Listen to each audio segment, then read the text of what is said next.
Presiden Prancis Emmanuel Macron kini sedang kewalahan menstabilkan kondisi negaranya. Aksi protes yang bergulir menjadi kerusuhan massal membuat Macron bergegas meninggalkan pertemuan Dewan Eropa di Brussel untuk kembali ke Prancis dan mengendalikan persoalan itu.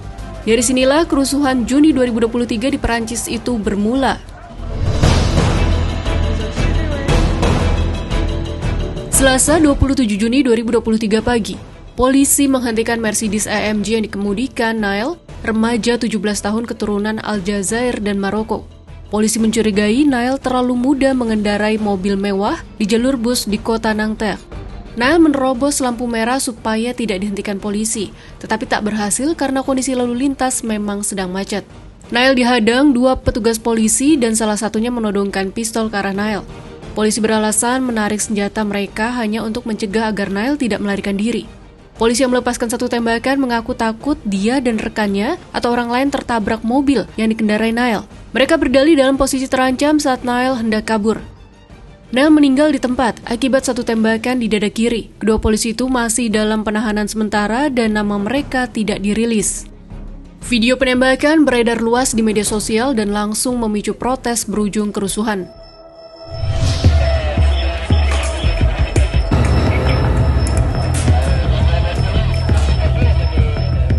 Keesokan harinya, Rabu 28 Juni 2023, gelombang protes dari warga di Nanterre terhadap sikap represif petugas kepolisian mulai muncul dan berkembang menjadi isu rasial. Memasuki malam, massa membakar sampah dan menyalakan petasan di lokasi penembakan. Pengunjuk rasa juga membakar mobil, membarikade jalan, dan melemparkan proyektil ke polisi.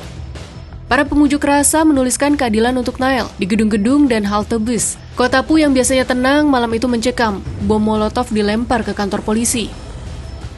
Kerusuhan meluas ke wilayah Hauts-de-Seine di sebelah barat Paris dan kota Dijon. Sementara itu di wilayah Essonne di selatan Paris, sekelompok orang membakar bis setelah meminta seluruh penumpang turun. Bentrokan polisi dengan massa terjadi pula di kota Lille.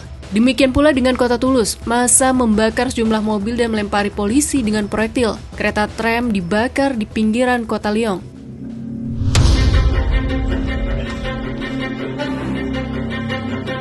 Kamis 29 Juni 2023, Presiden Emmanuel Macron mengeluarkan pernyataan. Macron menyebut kasus penembakan itu tidak bisa dimaafkan. Pernyataan Macron ini tidak membuat kerusuhan mereda. Sebaliknya kerusuhan memanas dan merambah ke Marseille, kota pelabuhan di selatan Prancis. Ratusan anak muda berkeliaran di pusat kota dan membakar kontainer sampah termasuk di depan gedung pemerintahan Marseille. Atas kondisi ini, pemerintah Prancis memobilisasi 40.000 polisi di seluruh negeri untuk mencegah meluasnya kerusuhan. Jumlah ini naik 4 kali lipat dari sebelumnya 9.000 polisi. Untuk wilayah di ibu kota Paris saja, polisi ditambah 2 kali lipat menjadi 5.000 personel. Jumat 30 Juni 2023, pemerintah sejumlah kota Prancis memberlakukan jam malam. Layanan transportasi umum juga dibatasi.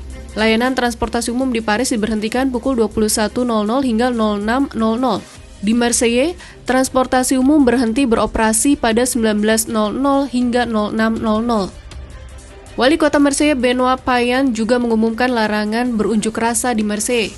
Mulai Jumat sampai batas waktu yang belum ditentukan, kembang api dan aneka benda yang potensial dijadikan senjata oleh pengunjuk rasa dilarang dibawa ke tempat umum.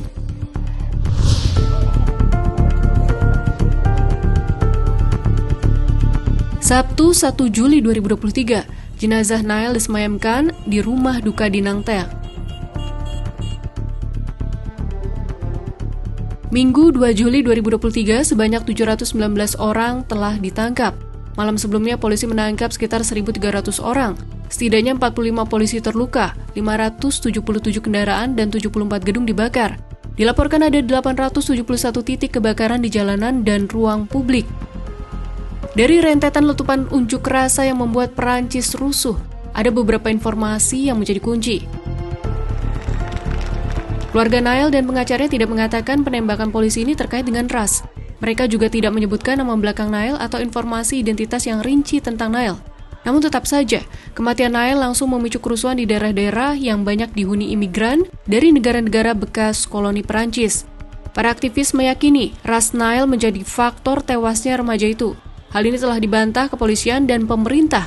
Perancis mengklaim memilih sekularisme sebagai fondasi kunci yang menjunjung tinggi kesetaraan bagi seluruh rakyat. Caranya dengan menghapus sekat-sekat perbedaan, termasuk ras. Namun banyak warga kulit berwarna di Perancis merasa lebih rentan menjadi korban kekerasan polisi dibandingkan dengan warga kulit putih.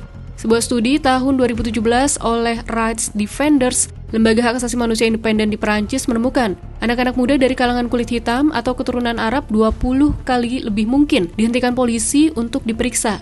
Maka sebenarnya kemarahan pemrotes kali ini bukan semata pada insiden tewasnya Nael, melainkan prasangka rasial. Selanjutnya, warga Perancis dikenal memiliki kultur tak lelah turun ke jalan untuk menyuarakan keprihatinan terhadap pemerintah atau otoritas tentang berbagai isu.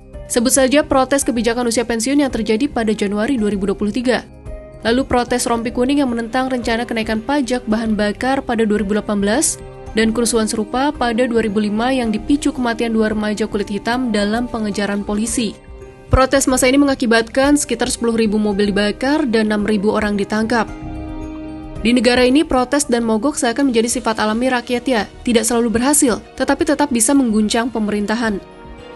Analisis politik yang berbasis di Paris, Eddy Fogé menyatakan alasan orang Perancis senang protes karena hal tersebut merupakan bagian dari kultur konflik nasional yang bisa ditarik jauh hingga ke masa revolusi Perancis. Intensitas protes atas kematian Nael sudah mulai mereda, tetapi polisi masih mencatat sejumlah insiden di berbagai kota. Macron telah menggelar rapat darurat pada Minggu untuk menangani persoalan ini. Bintang sepak bola Prancis Kylian Mbappé sudah menyuarakan keprihatinannya. Barangkali dengan cara ini prasangka rasial bisa makin terkikis.